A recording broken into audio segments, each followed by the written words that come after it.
So hello guys, welcome to our channel. তো আজকের এই ভিডিওতে আমরা কথা বলবো ইন্ডিয়ান ফুটবল রিলেটেড বেশ কিছু গুরুত্বপূর্ণ আপডেট নিয়ে, যেখানে আইএসএল নিয়ে চূড়ান্ত আপডেট বেরিয়ে আসলো। মোহনবাগান ইস্ট বেঙ্গলকে নিয়েও গুরুত্বপূর্ণ ট্রান্সফার আপডেট রয়েছে, সেগুলো তোমাদেরকে জানাবো আজকের এই ভিডিওতে। তো ভিডিওটা ইন্টারেস্টিং হবে, শেষ পর্যন্ত দেখতে থাকো। আর আমাদের এই চ্যানেলে যারা প্রথমবার এসেছো তারা অবশ্যই সাবস্ক্রাইব করে পাশের বেল আইকনটিতে অল প্রেস করে দিও। তো চলো শুরু করা যাক। প্রথমেই আমরা কথা বলে নেব ইস্ট বেঙ্গলকে নিয়ে। তো ইস্ট বেঙ্গলের চ্যাম্পিয়ন টিম কিন্তু ধীরে ধীরে ভেঙে চুরমার হয়ে যাচ্ছে। প্রথমেই অস্কার ব্রুজো ইস্ট বেঙ্গল টিমকে থ্যাংক ইউ জানাই। পরে অস্কার ব্রুজোর সঙ্গে আবারও কন্ট্যাক্ট করেছে ইস্ট বেঙ্গল এবং দীর্ঘদিন যোগাযোগের পর অবশেষে ফাইনালি গতকালকে অস্কার ব্রুজো অফিসিয়ালিভাবে জানিয়ে দিয়েছেন, পুরো কনফার্ম হয়ে গিয়েছে ব্যাপারটা। অস্কার ব্রুজো আর ইস্ট বেঙ্গলে কন্টিনিউ করতে চাইছে না। নতুন চুক্তির অফার করেছিল ইস্ট বেঙ্গল, সেই চুক্তি প্রত্যাখ্যান করেছে অস্কার ব্রুজন। তিনি নতুন কোনো ক্লাবে যোগ দিচ্ছেন, সম্ভবত ইন্দোনেশিয়ার একটি ক্লাবে তিনি যোগ দিতে পারেন, এমনই আপডেট বর্তমানে রয়েছে। পাশাপাশি তারপরেই মিগুয়েলও কিন্তু ইস্ট বেঙ্গলকে থ্যাংক ইউ জানিয়েছে। গত কয়েকদিন আগেই তিনিও অফিসিয়ালিভাবে ইস্ট বেঙ্গলকে থ্যাংক ইউ জানিয়েছে এবং খুব সম্ভবত সব কিছু ঠিকঠাক থাকলে তাকে আপকামিং মরশুমে আমরা মোহনবাগানের জার্সিতে খেলতে দেখতে পারবো, যেটা প্রায় 75% চূড়ান্ত হয়ে গিয়েছে। তবে ইস্ট বেঙ্গল একটা ভালো সইও করিয়েছে। বরিস সিংকে এফসি গোয়া থেকে 3 বছরের চুক্তিতে সই করিয়েছে। আর বরিস সিং একজন রাইট ব্যাক, পাশাপাশি রাইট মিডফিল্ডে খেলতে পারে, রাইট উইংয়ে খেলতে পারে, কোয়ালিটি একটা প্লেয়ার। আর এর আগে এই বরিস সিং মোহনবাগানেও খেলে গিয়েছে। তো ইস্ট বেঙ্গলের জন্য এটা একটা খুবই ভালো সাইনিং। পাশাপাশি ইস্ট বেঙ্গল কিন্তু রায়ান উইলিয়ামসকে নেওয়ারও একটা চেষ্টা করছে। একটা লোভনীয় প্রস্তাব কিন্তু রায়ান উইলিয়ামসকে দিয়েছে। তো দেখা যাক বেঙ্গালুরু এফসি রায়ান উইলিয়ামসকে ছাড়তে রাজি হয় কি। তবে মোহনবাগানেরও কিছুটা ইন্টারেস্ট রয়েছে এই রায়ান উইলিয়ামসের প্রতি। তবে আমার মনে হয় না রায়ান উইলিয়ামসকে কিছুতেই ছাড়বে বেঙ্গালুরু এফসি। তো দেখা যাক কি হয়। পাশাপাশি আরও একটা ট্রান্সফার কিন্তু খুবই ইন্টারেস্টিং হয়ে উঠেছে, যেটা এর আগে আপুইয়াকে নিয়ে হয়েছিল। ইস্ট বেঙ্গল মোহনবাগান দুটো টিমই কিন্তু আপুইয়ার জন্য ঝাঁপিয়েছিল, তবে ফাইনালি আপুইয়াকে চূড়ান্ত করেছিল মোহনবাগান। আর এই ট্রান্সফার উইন্ডোতে লালিয়ানজোলা ছাংতেকে নিয়েও কিন্তু দুটো দলই ইন্টারেস্ট রয়েছে। শেষ মুহূর্তে লালিয়ানজোলা ছাং থেকে কোন টিম তুলে নেয় সেটাও একটা দেখার বড় বিষয় থাকবে, নাকি লালিয়ানজোলা ছাংতে মুম্বাইতেই কন্টিনিউ করবে। তো তোমাদের কি মনে হয় ছাংতে মেনলি কোন টিমে গেলে ভালো হয়? তোমাদের মতামত তোমরা কমেন্টে জানিও। এরই পাশাপাশি ইস্ট বেঙ্গলকে নিয়ে একটা দারুণ গুরুত্বপূর্ণ সুখবরও রয়েছে। ইস্ট বেঙ্গলের ট্রফি জয়ের নায়ক মোহাম্মদ রশিদ, তিনি কিন্তু ইস্ট বেঙ্গলেই কন্টিনিউ করছেন, যেটা অফিসিয়ালিভাবে জানিয়েছেন রশিদ। খুবই ভালো একটা ব্যাপার, এই ধরনের একজন কোয়ালিটি মিডফিল্ডার ইস্ট বেঙ্গল ধরে রাখতে পেরেছে, যেখানে মিগুয়েল এবং সল ক্রেসপো দুজনেই কিন্তু ইস্ট বেঙ্গল ছেড়েছে। পাশাপাশি তাদের কোচও দল ছেড়েছে এবং একাধিক প্লেয়ার কোচকে ছাড়ার পর ইস্ট বেঙ্গল এবার কিন্তু কেভিন সিভিল, যিনি একজন আর্জেন্টাইন সেন্টার ব্যাক, তার জন্যে অল আউট যাচ্ছে, যে কোনো মূল্যে তাকে দলে ধরে রাখতে চাইছে। এটা কিন্তু খুবই জরুরি ইস্ট বেঙ্গল টিমের জন্য, কিছু প্লেয়ারকে অবশ্যই ধরে রাখতে হবে। তবে কেভিন সিভিল কিন্তু অন্যতম সেরা একটা প্লেয়ার মিগুয়েলের পর। তো দেখা যাক কেভিন সিভিলকে তারা ধরে রাখতে পারে কি। তাকেও কিন্তু একটা বড় প্রস্তাব দিয়েছে নতুন করে ইস্ট বেঙ্গল টিমে কন্ট্রাক্ট এক্সটেনশন করার জন্য। তো দেখা যাক শেষ মুহূর্তে কি হয়। সব কিছু ঠিকঠাক থাকলে হয়তো কেভিন সিভিলও কিন্তু ইস্ট বেঙ্গলে কন্টিনিউ করতে পারে।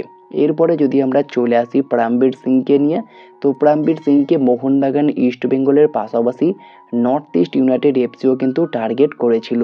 তবে finally north east United FC কিন্তু এই প্রাণবীর সিংকে সই করিয়ে ফেলেছে পাঞ্জাব এফসি থেকে 3 বছরের চুক্তিতে। 18 বছর বয়সে একজন ভারতীয় সেন্টার ব্যাক, খুবই কোয়ালিটি একটা প্লেয়ার।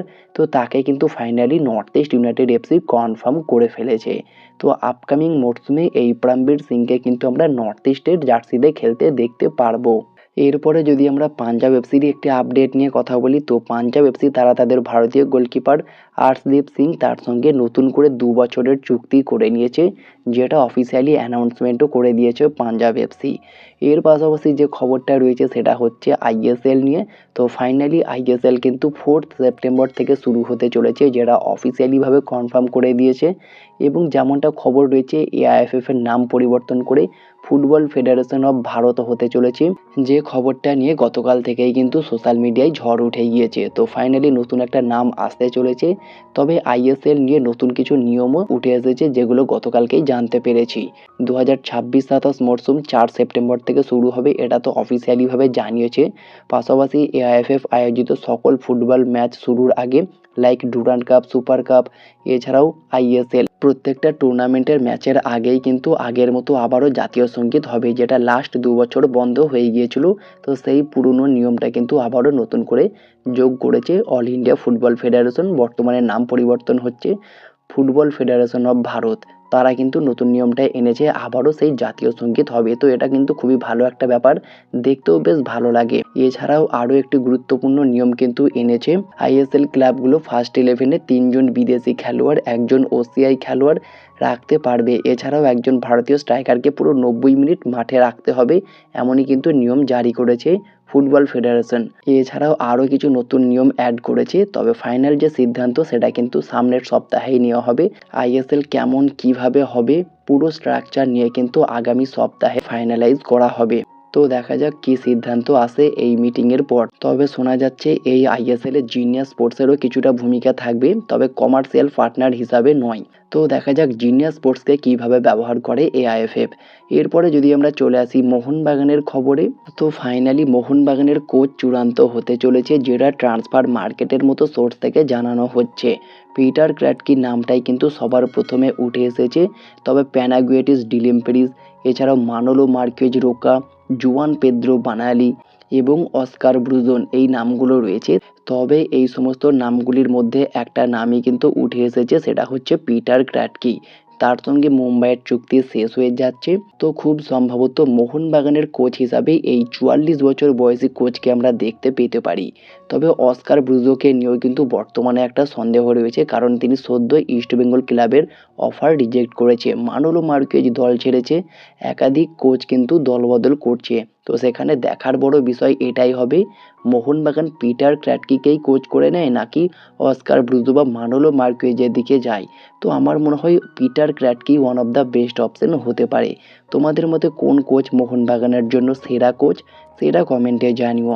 পাশাপাশি আলাদিন আজরাই তিনি যোগ দিলেন ফাইনালি ইন্দোনেশিয়ান লিগের ক্লাব থেকে, তিনি লোন ডিল কমপ্লিট করে আবারও আইএসএলের ক্লাব নর্থ ইস্টে যোগ দিলেন। আপকামিং মরশুমে নর্থ ইস্টের জার্সিতে আবারও আমরা দেখতে পারবো আলাদিনের ম্যাজিক। তো আলাদিনের খেলা দেখতে তোমরা কতটা এক্সাইটেড সেটা কমেন্টে জানিও। মোহনবাগানে আসলে তো খুবই ভালো হতো।